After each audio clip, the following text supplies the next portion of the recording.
किती पाहिजे. WP.2 आपण घेतो, 2 घेतो, पण 2 to 4 म्हटलं आहे याने. BP बे आणि रोप 3, पण 3 to 4 म्हटलं आहे आर्कने ऑफिशियली. सो एवढा मोठा आहे. लिग्नोकेन आपल्याला माहिती आहे की विदाउट ॲड्री 5 आहे, विथ ॲड्री 7 आहे. तर हा कमी करायचा आहे एल्डरलीमध्ये, ते मोर सेन्सिटिव्ह आहेत. एल्डरली 65 अबोव डिफाईन केलं त्याने. ASA 3 अंडरलाईन कार्डियाक, हिपॅटिक किंवा रिनल डिसीज असेल म्हणून, पण मोटर ब्लॉकला लागतो तुम्हाला त्याला. तर मोटर रिस्पॉन्स कुठल्या कुठल्या मसलचा काय आहे. ठीक आहे. Not worth. इम्प्रूव्ह सक्सेस जितका क्लोज असेल तितका. हायेस्ट सक्सेस रेडियलसाठी आहे आणि शिॲटिकसाठी इन्व्हर्जन. वर्जन कारण की 2 नर्वने केलं जातं. इन्व्हर्जन इज मोर रिलायबल TVLचं असल्यामुळे. करंट आपण बघितला 0.2 to 0.4 असला पाहिजे. 0.05 is more than that is far. 0.2 less than is intraneural. Technique, consent, history ब्लिडिंगची किंवा IV access, resuscitation, drugs, airway, product check करायचा आहे, कॉन्टॅक्ट व्यवस्थित करायचा आहे, सेट करायचा आहे. 0.1 मिली सेकंद हा फिक्स आहे. करंट 1 मिली ॲम्पियरपासून चालू करायचा आहे. फ्रिक्वेन्सी 2 ही फिक्स आहे. तर या 2 गोष्टी फिक्स आहे, फक्त करंटच चेंज करायचा आहे. थ्रेशोल्ड आपल्याला 0.2 to 0.3. 1 ml दिल्यावर ट्विच डिसअपियर होते. आपण बघितलं तर मेकॅनिकल इफेक्ट आहे, ड्रगचा इफेक्ट नाही आहे. जर पेन होतं आहे किंवा ट्विच जात नाही आहे, तुम्ही कदाचित इंट्रान्युरल आहात, दूर जा. मग उरलेला डोस, ट्विच डिसअपियर झाली की उरलेला डोस स्लोली द्यायचा. हे आपण बघितलं. मिक्स्ड नर्वला 0.1 मिली सेकंद हा फिक्स आहे. 1 मिली ॲम्परने चालू करायचं आहे. 2 फ्रिक्वेन्सी आहे. डायबिटीजमध्ये फ्रिक्वेन्सी सेम आहे, करंट डबल आणि ड्युरेशन डबल. सेन्सरीचं ड्युरेशन तर डायरेक्ट 10 टाईम्स होऊन जातं आणि ॲम्पियर्स पण 5 टाईम्स झालं आहे. फ्रिक्वेन्सी कमी झाली आहे. तर इंट्रान्युलर कसं अवॉइड करता येईल. 7 पॉईंट्स. हे पहिल्यांदा मशीन चेक करायची आहे, त्याच्यानंतर ॲनाटॉमिकली तुमचं लोकेशन व्यवस्थित ठेवा. 0.2च्या खाली मिली ॲम्पियरच्या खाली इंजेक्ट नका करू. ट्विच इमिजिएटली डिसअपियर झाली पाहिजे. रेझिस्टन्स नसला पाहिजे. इंजेक्शनला पेन नसलं पाहिजे आणि मल्टिपल अटेम्प्ट्स नका करू. Disappearance to twitch is mechanical effect, ड्रगचा नाही आहे. Contraindication, absolute contraindication is severe coagulopathy. Mild moderate coagulopathy is relative contraindication. नंतर पेशंट रिफ्युजल आणि इन्फेक्शन ॲब्सोल्यूट आहे. ॲलर्जी ॲब्सोल्यूट आहे.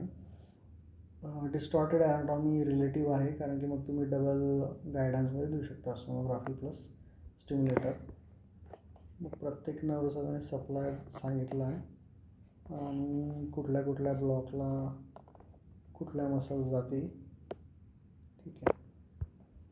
त्याच्यानंतर मग आपलं चालू होतं न्यूरोमस्क्युलर मॉनिटरिंग.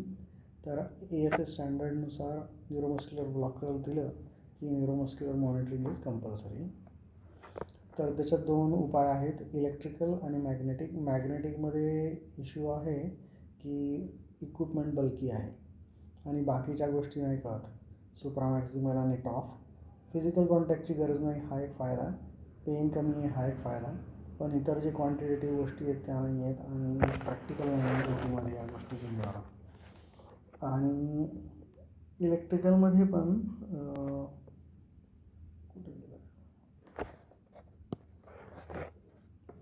5 प्रकार आहेत. ठीक आहे. तर सरफेस इलेक्ट्रोड लावायचे आहेत. सरफेस इलेक्ट्रोडने पण रिस्पॉन्स येत नाही, तर मग निडल वापरायला लागतील. आणि मग बाकी टॅक्टाईल किंवा व्हिज्युअल पण तुम्ही असेसमेंट करू शकता. मॅक्झिमल स्टिम्युलस, ज्याच्यात तुम्हाला सर्व नर्व फायबर स्टिम्युलेट होतात आणि मॅक्झिमल कॉन्ट्रॅक्शन येतं, त्याला मॅक्झिमल स्टिम्युलस म्हटलं आहे. त्याच्या 25% वर घेतो की जेणेकरून काही हे नको, मार्जिन असायला हवी म्हणून. आणि पेनफुल असतो अवेक पेशंटमध्ये. आणि आमचा आता एक जस्ट सिलेटेड पेशंट होता, ब्रॅडी पण होता तो. It's risky to operate in awake आणि असं अंडर पेशंटला. मोनोफेजिक आणि रेक्टँग्युलर असतो तुमचा स्टिम्युलस. आता याच्यात भरपूर सारं फ्रिक्वेन्सी, ड्युरेशन, हे ते आहे, हे लक्षात ठेवण्यात काही अर्थ नाही आहे. तर ड्युरेशन 0.2 to 0.3च्या आत असायला हवी. त्याच्या पुढे गेली तर मग टिटॅनिक होऊन जातं ते. स्टिम्युलेट किंवा मसल डायरेक्टली स्टिम्युलेट होतं किंवा रिपीटेडली फायर होतं. 0.1च्या खाली गेलं तर तुम्हाला खूपच इंटेन्स स्टिम्युलेट करावं लागतं. ठीक आहे, थेरॉटिकल जाणार. मोनोफेजिक स्क्वेअर तुम्हाला पल्स द्यायचं आहे 0.2 to 0.3 मिलीसेकंडपर्यंत आणि कॉन्स्टंट करंट सप्लाय करायचा. तर ॲब्सोल्यूट रिफ्रॅक्टिव्हिटी पिरियडमध्ये का हवा, कारण की जेणेकरून एकच रिस्पॉन्स यायला हवा, मल्टिपल रिस्पॉन्स यायला नको म्हणून तो 0.2 to 0.3च्या ह्याच्यात ठेवलेला आहे. करंट रिक्वायर्ड सुप्रा मॅक्सिमल आहे 5 to 8. आपण बघितलं की PNSला आपण 5 आपला मॅक्सिमम आहे. इथे तर 5 to 8 निडलसाठी हवा आहे आणि स्किनसाठी 20 to 60 मिली ॲम्पियर आहे, कारण की स्किनचा रेझिस्टन्स आणखी ॲड होतो त्याच्यात. स्किनचा रेझिस्टन्स कशावर डिपेंड आहे? डिसीज स्टेटवर आहे. रिनल फेलियरमध्ये चेंज होतो. थिक आणि ड्राय स्किन असेल, ओबेस स्किन असेल, टेम्परेचरनुसार ट्रान्समिशन कमी होतं, नर्व कंडक्शन कमी होतं टेम्परेचरनुसार. तर आपण हे बघितलं, पॉझिटिव्ह इलेक्ट्रोड, कॅथोड हा नरच्या जवळ, नरच्या एकदम क्लोज हवा. Negative electrode, stimulating electrode. Positive electrode दूर हवा to avoid direct muscle stimulation. हा डिपोलराइज करतो आणि कमी करंटमध्ये तुम्हाला रिस्पॉन्स देतो. न्यूरोमस्क्युलर मॉनिटरिंग कुठे इसेन्शियल आहे. न्यूरोमस्क्युलर ब्लॉकर दिला की द्यावाच लागतो. OT असेल, ICU असेल. ICUमध्ये वापरताना नाही बघितलं आहे.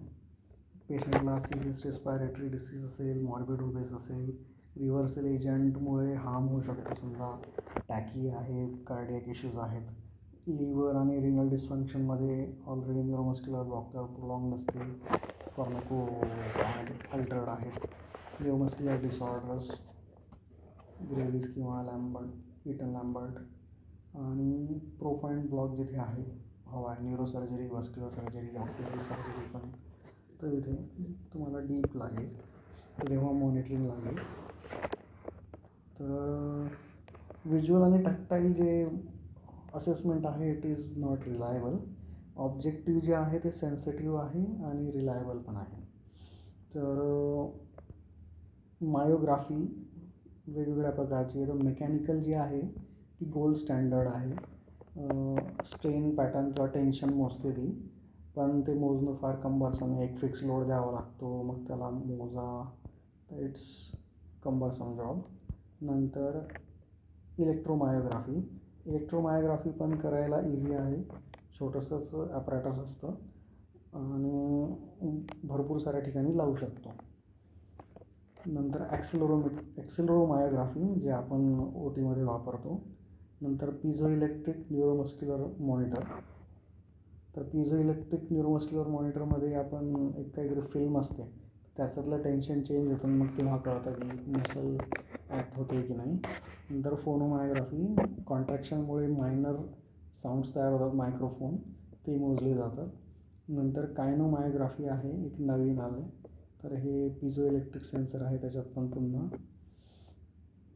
काहीतरी विचित्र आहे, कळालं नाही मला. तर आपण मेकॅनिकल ॲक्टिव्हिटी बघतो आहे, इलेक्ट्रिकल ॲक्टिव्हिटी बघतो आहे, ॲक्सेलरेशन बघतो आहे, पिझो इलेक्ट्रिक बघतो आहे, साऊंड बघतो आहे. तर हे सर्व मायोग्राफी आहेत क्वांटिफाय करण्याकरता. ॲक्सिलरोमायोग्राफीमध्ये ॲक्सेलरेशनवरनं तुम्हाला फोर्स कळेल. मास तर मसलचं कॉन्स्टंट आहे, तर मग आता force is proportional to the neuromuscular block. तशा प्रकारे तुम्हाला ब्लॉक कळेल. कॉमन साईट्स कुठल्या आहेत, तर कॉमन तशा बघायला गेलं तर अल्नर नर्व आहे, थंबचं ॲडक्शन करणारी. नंतर TBL नर्व आहे, बिग टोचं प्लांटर फ्लेक्शन करणारे. बिहाइंड मीडियल मॅलोरस लावावं लागतं. ॲडक्टर पॉलिसिस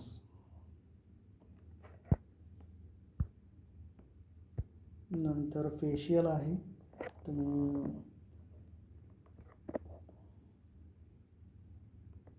ऑर्बिक्युलारिस ऑक्युलाय मसल बघायला. नंतर मॅन्डिब्युलर नर्व मॅसेटर बघायला. नंतर असेसरी नर्व तुमचं स्टर्नोक्लिडोमास्टॉइड आणि ट्रॅपेझियस बघायला. याच्यात असिस्टल होण्याचा चान्स असतो वेगसद्वारा. तर हे 2 ॲडिशनल प्रॅक्टिकल आहेत. मीडियल मॅलोरसच्या मागे आहेत आणि थंब किंवा ग्रेट टोचं हे बघताय. इथे ऑर्बिक्युलरिस ऑक्युलाय इथे मिडलाईनमध्ये आहे. हा टेम्परेचर प्रोब आहे, कन्फ्युजन होण्याची गरज नाही आहे. ही ट्रायगसच्या अबोव आणि बिलो अशी 2 इलेक्ट्रोड लावावे लागतात. इथे त्यांनी वेगळ्या पोझिशन दिल्या काहीतरी. ठीक आहे. कॉमन पेरोनियल पण आहे lateral to the neck of fibula.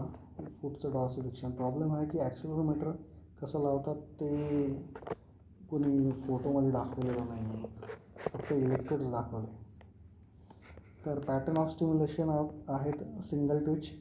तर सिंगल ट्विच कंपेअर करून घ्यायची बिफोर इंडक्शन, आफ्टर इंडक्शन. तो सुप्रामॅक्झिमल ते कॅल्क्युलेट करता आणि जर तो 0.9 आला तर इंडिव्हिड करू शकता तुम्ही. टॉप काउंट ऑफ 1 किंवा किंवा ट्विच 0.9. टॉप काउंट 1वर देऊ शकता तुम्ही. तर एकदा हे बघून घेतो, मग आपण क्लिनिकली डिस्कस करू सगळं चार्ट. तर हा डिपोलरायझिंग नॉन डिपोलरायझिंग दोघांमध्ये प्रोग्रेसिव्हली डिक्रीज होतो. त्याच्यामुळे तुम्ही इंटुबेट करू शकता. इवन स्कोलिनला पण चालेल. तर याच्यात मार्जिन ऑफ सेफ्टी खूप जास्त आहे. न्यूरोमस्क्युलर ट्रान्समिशन हे फार रोबस्ट आहे. तुमचा टॉप काउंट बघा, रिस्पॉन्स डिप्रेस होतो 75% तुमचा ब्लॉक चालू होतो. त्याच्या खाली कोणीच डिटेक्ट करत नाही. बघा इथे जर सर्व प्रेझेंट आहे आणि टॉप काउंट 0.9 आहे तरीसुद्धा 75% ऑक्युपाईड असतं. म्हणजे 75च्या वर गेल्यानंतरच तुमचा ब्लॉक चालू होतो. त्याच्या खाली ब्लॉक होतच नाही कंप्लीट. खूप मोठी मार्जिन झाली ही. म्हणजे 4ही प्रेझेंट आहे आणि चौथा 90% आहे, तेव्हा तुमचं 75% ऑक्युपाईड आहे. म्हणजे 75% तुमचा रिसेप्टर्स ऑक्युपाईड आहे, तरी तो टॉप हे नाही करू शकत आहे. 4ही स्टिम्युलस प्रेझेंट आहे, ते पण चौथा पण 90% आहे.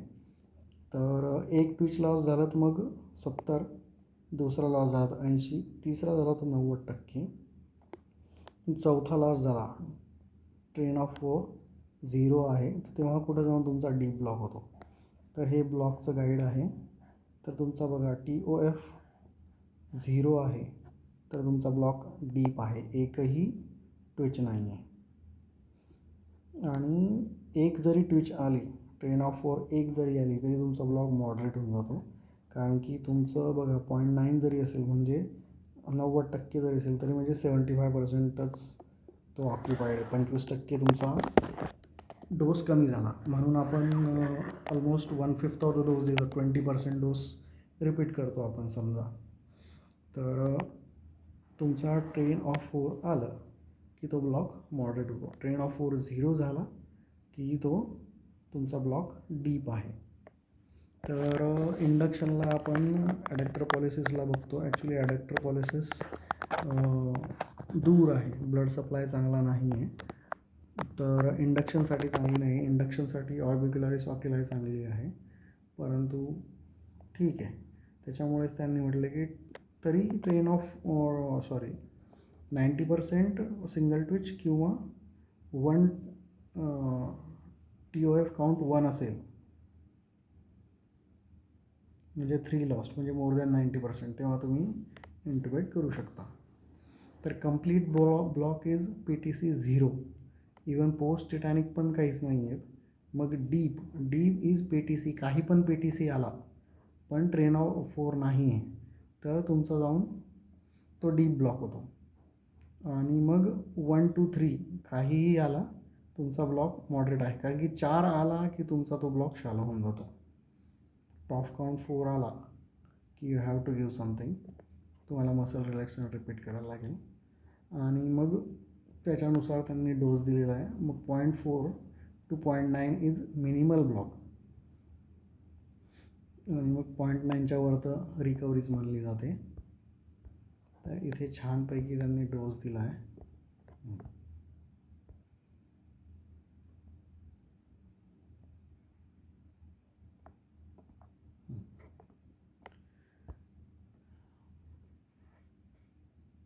टॉफ काउंट 1 to 3 आहे तर तुम्हाला निओस्टिग्मिन देऊ शकत नाही. निओस्टिग्मिन फार मिनिमल ब्लॉक असेल तरच तो रिव्हर्स करतो, त्याचा तो फंडा आहे.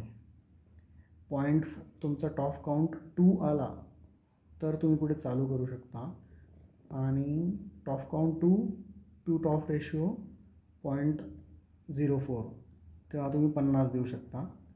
जर 0.4 to 0.9 मग कमी करू शकता आणि 0.9च्या वर तर द्यायची काही गरजच नाही आहे. तर हे जे आहेत क्विकर आहेत आणि रेझिस्टन्स आहेत. कुठले? हे सेंट्रल ग्रुप ऑफ मसल्स जे आहेत ना, डायफ्राम असतील, लॅरिंग्स असेल, हे क्विक आहेत पण तेवढे रेझिस्टंट पण आहेत. हे जे आहेत फॅरेंजियल हे सेंट्रल आहेत, इथे ब्लड सप्लाय चांगला आहे परंतु यांचं सेन्सिटिव्ह आहेत. हे सेन्सिटिव्ह असल्यामुळे यांची रिकव्हरी स्लो आहे. आणि मग हे ॲडॅप्टर पॉलिसिस असेल, हा दूर आहे, ब्लड सप्लाय कमी आहे तर हे त्या मानाने एवढे रेझिस्टंट नाही आहेत आणि रिकव्हरी व्हायला पण स्लो आहे. तर रिकव्हरीला हा चालून जाईल कारण की तो पेरिफेरल असल्यामुळे आपल्याला मार्जिन हवी आहे. तो फॅरेंजियल मसल्सला सांगू शकेल की हा बाबा हे कवर झालेत की नाही. तर हे रेझिस्टंट आहे तर इवन टॉफ काउंट 0 आहे तरी पेशंट ब्रीथ करेल आणि कफ करेल कारण की या खूप जास्त रेझिस्टंट आहेत. परंतु ॲस्पिरेशनचा प्रॉब्लेम होतो. लॅरिंग्स कॉन्ट्रॅक्ट होईल परंतु फॅरिंग्समध्ये टोन नसल्यामुळे प्रॉब्लेम आहे. इवन 0.7 to 0.9 जरी असेल टॉफ रेशिओ तरी predispose to the risk of airway obstruction आहे. तर हे एक आर्टिकल आहे छान, याच्यातनं तुम्हाला ब्लॉक त्याने व्यवस्थित दाखवला आहे. सुगामाडेक्सचा पण हे आहे डोस, निओस्टिग्मिनचा पण आहे आणि ब्लॉकचं डिस्क्रिप्शन पण दिलेलं आहे. तर टॉफ काउंट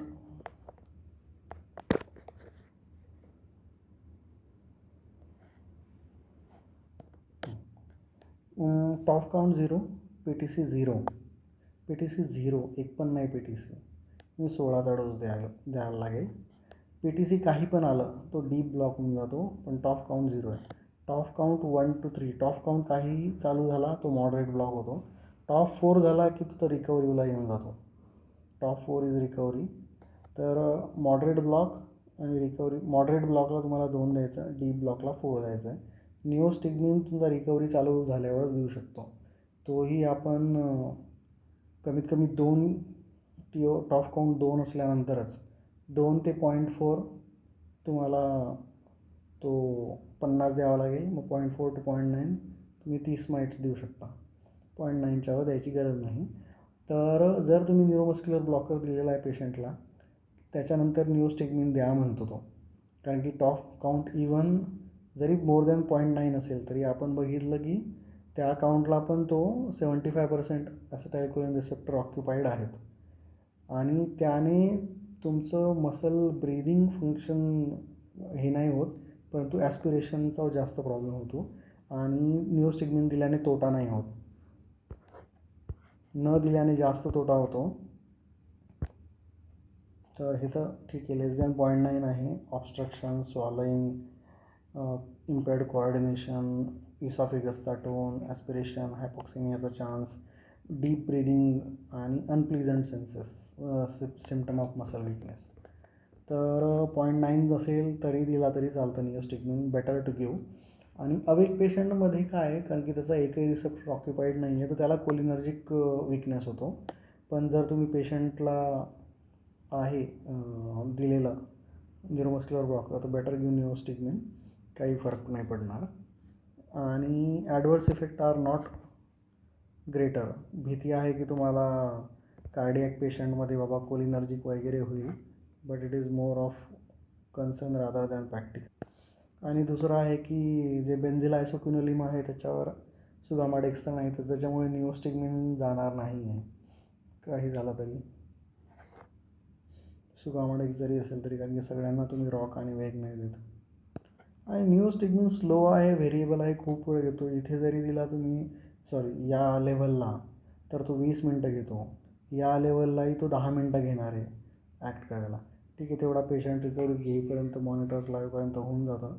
पण लेस दॅन 0.4ला सुद्धा 20 मिनिट आणि शॅलो ब्लॉकला सुद्धा तो 10 मिनिट घेतो आहे, मिनिमल ब्लॉकला. It takes time. तर ही डायग्राम खूप छान आहे.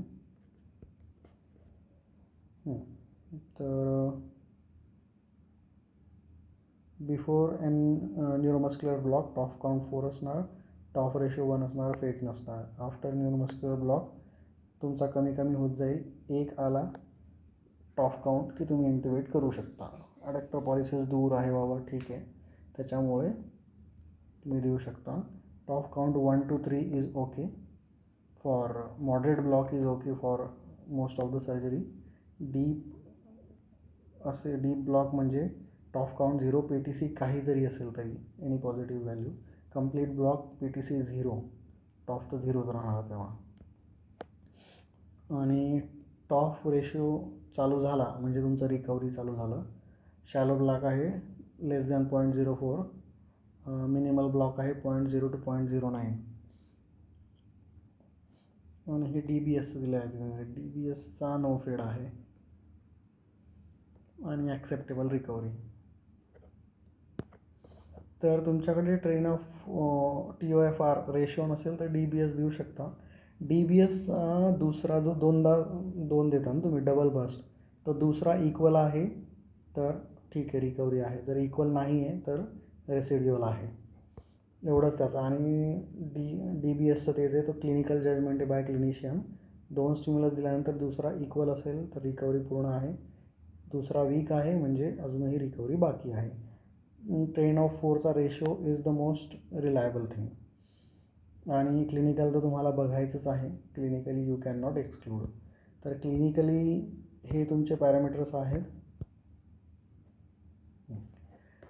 अनरिलायबल आणि reliable but can not exclude. तर रिलायबल काय आहे, जे पण काही सस्टेंड आहे, इवन सस्टेंड आय ओपनिंग इथे रिलायबलमध्ये दिलं आहे, इथे अनरिलायबलमध्ये टाकलं त्यांनी. Sustained eye opening, sustained head lift, sustained leg lift, sustained hand grip. पण प्रोट्रूजन ऑफ टंग, अच्छा हां ओके ठीक आहे, सस्टेंड प्रोट्रूजन ऑफ टंग, ठीक आहे. जर काही सस्टेन करू शकला तर इट इज रिलायबल. फक्त हात हलवला, जस्ट तात्पुरता हलवला, हे छान आहे. नॉर्मल टायडल व्हॉल्यूम आणि near normal vital capacity is unreliable. तुमचं maximum expiratory pressure more than 40-50 is reliable, less than 40-50 is not reliable. Tidal volume and near normal vital capacity is not reliable. तर मग आपण PTC वापरतो. PTC नंतर तुमचा response वाढतो. तर त्यांनी विचारलं ते बाबा हे कसं काय ॲक्ट करतं. तर फेड होतो टिटॅनिक स्टिम्युलेशन नंतर. तर फेड स्कोलिंगमध्ये दिसून येत नाही, फेड फक्त बाकीच्यांमध्ये दिसून येतो, नॉन डिपोलरायझिंगमध्ये. तर 2 प्रकारचे रिसेप्टर आहे, प्री जंक्शनल, पोस्ट जंक्शनल. सगळे निकोटिनिकच आहेत, परंतु जसा आपण स्टिम्युलेट करत जातो तेवढे प्री जंक्शनल ऑक्युपाय होत जातात, त्याच्यामुळे पुढचा रिस्पॉन्स कमी कमी होत जातो. तर जो पॉझिटिव्ह हे आहे, फीडबॅक सायकल आहे, ती होत नाही. नाही तर ॲसिटाईलकोलिन रिलीज होतो, तो ॲक्ट होतो आणि आणखी स्टिम्युलेट करतो, तर ती पॉझिटिव्ह फीडबॅक सायकल ॲबसेंट होऊन जाते आणि फेड होतो. सक्सिनॅल्कोलिनमध्ये फेड नाही होत कारण की तो तशा ॲक्शनच नाही आहे त्याची, तो फक्त पोस्ट सिनॅप्टिकली ॲक्ट होतो. आणि प्री जंक्शनल फक्त तो हायरलाच ब्लॉक करतो, मग तेव्हा तो फेज 2 ब्लॉक होतो. फेज 1 फक्त डिप्रेशन आहे, फेज 2मध्ये मग फेड होतो. तर हायर कॉन्सन्ट्रेशनला तो प्री जंक्शनला सक्सिनॅल्कोलिन इनिबिटने ॲक्ट करतो त्याच्यावर. पोस्ट टिटॅनिक फॅसिलिटेशन होतं. पोस्ट टिटॅनिक तुम्ही टिटॅनिक स्टिम्युलस दिल्यानंतर एक सिंगल ट्विच दिली की त्याची हाईट वाढते, कारण की तेवढं त्याच्यात ॲक्युम्युलेट होतं ॲसिटाइलकोलिन इतक्या वेळ टिटॅनिक स्टिम्युलस दिल्यामुळे. आणि मग त्याच्यामुळे degree and duration of PTC is directly proportional to neuromuscular block. जे PTC काउंट जितका जास्त असेल तितका तुमचा ब्लॉक शॅलो होतो. बट स्टील तो डीप ब्लॉक आहे. ट्रेन ऑफ 4 काउंट 0 आहे म्हणजे तो डीपच आहे. रिलायबिलिटी बघितली आपण. आणि हायपोथर्मियामध्ये कंडक्शनचा स्पीड कमी होतो आणि स्किनचा इम्पिडन्स पण वाढतं. नर्वचं कंडक्शन कमी झाल्यामुळे रिलीज कमी होतं, त्याच्यामुळे करंटची ॲक्टिव्हिटी कमी होते, कॉन्ट्रॅक्शन कमी होतं. कॉन्ट्रॅक्शन कमी झाल्यामुळे मग ट्विस्टचं टेन्शन आणि ट्रेन ऑफ 4 रेशो कमी होतो. आणि व्हॅसोकन्स्ट्रिक्शन झाल्यामुळे ड्रगचं रिमूव्हल पण कमी होऊन जातं. त्याच्यामुळे हायपोथर्मिया नसायला पाहिजे. हायपोथर्मियामध्ये रिलायबली काम नाही करत.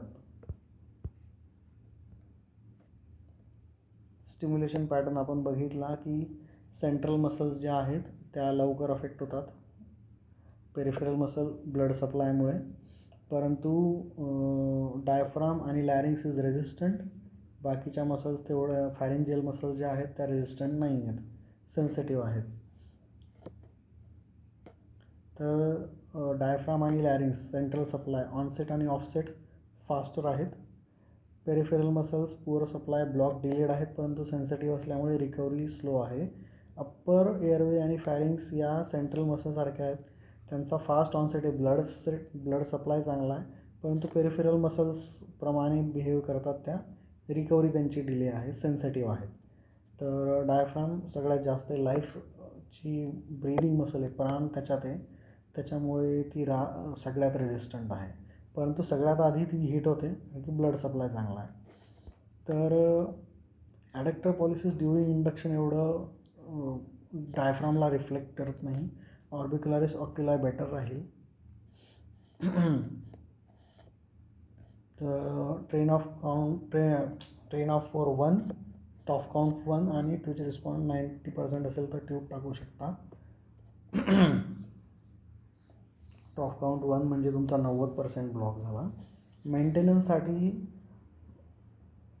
ठीक आहे, कारण की मग त्या सेन्सिटिव्ह मसल आहेत, बरोबर आहे. तर रिकव्हरी लवकर नाही होत त्यांची, म्हणून त्या सेन्सिटिव्ह नाही, रिफ्लेक्ट नाही करत डायफ्रामला व्यवस्थित. मेंटेनन्समध्ये पण त्या नको आहेत. मेंटेनन्समध्ये पण सेंट्रल मसल असलेली चांगली आहे, कारण की रेझिस्टंट आहे, ती लवकर बाहेर येईल त्याच्या. फक्त मेंटेनन्समध्ये 1 to 2, 1 to 3 count is okay. खूपच तुम्हाला डीप ब्लॉक हवा असेल तर PTC 0 करा. रिव्हर्सलमध्ये पेरिफेरल मसल वापरलेली चांगली, फक्त रिव्हर्सलसाठी, कारण की तुमच्या फॅरेंजियल मसल्सला ते रिफ्लेक्ट करतात. ॲस्पिरेशन आणि बाकीचं जे आहे लॅरिंग्स तर रेझिस्टंट आहे, बट फॅरिंग्स आणि इसॉफेगस मार्जिन ऑफ सेफ्टी जास्त देतं आणि जे डीप ब्रीदिंग आहे ते बेटर रिफ्लेक्ट करतं. तर इथे वेगळं लिहिलं आहे, ॲटलिस्ट टॉप काउंट 2 चालू झाल्यावर तुम्ही रिव्हर्सल एजंट देऊ शकता. 2 to 0.4 आपण बघितलं, डोस 50 आहे आणि मग 0.4 to 0.9 डोस 30 आहे माइट्स न्यूस्टिग्मिनचा. तर रिव्हर्सल जे आहे ना ते मोस्टली ऑटोमॅटिक आहे. ड्रग स्वतः मेटाबोलाइज होऊन एलिमिनेट होतं, म्हणजे बॉडी करते, बट आपण काही नाही करत आहे. सेकंड आहे की ॲसिटायलकोलिनचं कॉन्सन्ट्रेशन आपण वाढवतो आहे आणि त्याच्यामुळे कॉम्पिटिशन वाढतं, पण हा इफेक्ट फार कमी आहे. ड्रग जास्त असेल तर याचा काहीच उपयोग नाही आहे, म्हणून इंटेन्स किंवा डीप ब्लॉकमध्ये देऊ शकत नाही. आणि याचा स्वतःचाही एक सीलिंग इफेक्ट आहे. मॅक्सिमम 70 माईट देऊ शकतो ॲडजस्टेड बॉडी वेटनुसार. मॅक्सिमम 5 mg देऊ शकतो. त्याचा डोस व्हेरिएबल आहे, इफेक्ट व्हेरिएबल आहे आणि स्लो आहे. एक्स्ट्युबेट आपण बघितलं 0.9च्या वर असेल तुम्ही ट्यूब काढू शकता ऑब्जेक्टिव्हली, आणि सब्जेक्टिव्हली क्लिनिकली बघायचं आहे पेशंटला. आणि रिसंट ॲप्लिकेशन ऑफ PNS पेनसाठी आहेत. गेट थेअरी ऑफ पेन आहे. लार्ज डायमीटर ॲफरंट फायबर स्टिम्युलेट झाले की ते स्मॉल ॲफरंट फायबरला इनिबिट करतात स्पाईनमध्ये, सेंट्रल ट्रान्समिशनमध्ये. तर जो गेट आहे तो अफेक्ट होतो आणि मग क्रोनिक पेनसाठी मग तुम्ही तो वापरू शकता. तर दिस इज गुड की टॉफ काउंट काहीही आला म्हणजे तो moderate. TOF count 1 to 3 is moderate block. 4 आला म्हणजे तो रिकव्हरी चालू झालेली आहे. 0.4च्या खाली असेल shallow block. 0.4 to 0.9 minimal block. Above 0.9 is complete recovery. तर टॉफ काउंट 0 इज डीप ब्लॉक. पण PTC काहीही आला तर तो कंप्लीटचा डीप होऊन जातो. कंप्लीट ब्लॉकमध्ये PTC पण 0 आहे, टॉफ पण 0 आहे. टॉफ काउंट 1 किंवा 90% ट्विचवर तुम्ही ट्यूब टाकू शकता. हे बघितलं आपण. Intense block 16 mg. Deep block म्हणजे टॉफ 0, PTC काहीही आला 4 mg. टॉफ काउंट काहीही चालू झाला की 2 mg. ठीक आहे. एक ट्विच लॉस झाल्यावर तुमचं 70 to 75 आहे, मग तिथून 80, 90. ऑल लॉस झाल्यावर कुठं तुमचा 100 होतो. ऑल लॉस्ट इथे तुमचा टॉफ काउंट 0, डीप ब्लॉक. आणि हा टॉफ काउंट काहीही असेल 1 to 3, तर 3 जरी असेल तरी म्हणजे 1 लॉस्ट फक्त, म्हणजे 80% ब्लॉक आहे. तर हे आर्टिकल खूप छान होतं GEचं, त्यात ही माहिती मिळाली.